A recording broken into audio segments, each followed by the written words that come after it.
দক্ষিণ চব্বিশ পরগনা কুলপি ব্লক বাবুরমহল অঞ্চলে গত ১৩ তারিখ গভীর রাতে ৪ বছরের শিশুসহ আইএসএফ পঞ্চায়েত সদস্য ফজিলা কাজীকে বাড়ি থেকে জোর করে তুলে নিয়ে যায় তৃণমূল কংগ্রেসের দুষ্কৃতী বাহিনী।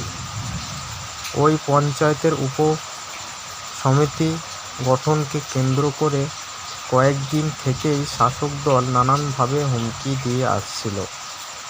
রাত ১টার সময় মোটরবাইকে চেপে বোমা পিস্তল নিয়ে তারা জোর করে বাড়িতে ঢুকে ভাঙচুর চালায়। ৪ জনকে বেধড়ক মারধর করে, আহত করে রেহাই পায়নি ওই শিশুটিও সহ। সেই সময় তারা ফজিলা কাজীকে অপহরণ করে।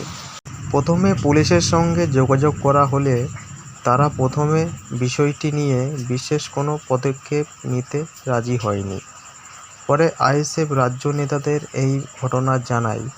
তারপর পুলিশ কিছুটা নাড়াচাড়া করে।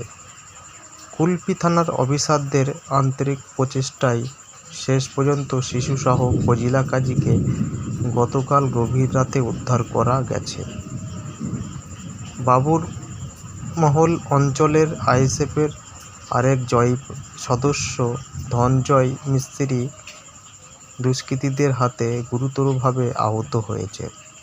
আইএসএফের রাজ্য কমিটির সম্পাদক বিশ্বজিৎ মাইতি, রাজ্য কমিটির অন্যতম সদস্য গাজী শাহাবুদ্দিন সিরাজি, অফিস সম্পাদক নাসির উদ্দিন মীর, জেলা সভাপতি আব্দুল মালেক মোল্লা, কুতুবউদ্দিন ফাতেহি থানায় ছিলেন ও পুলিশ আধিকারিকদের সঙ্গে কথা বলেন।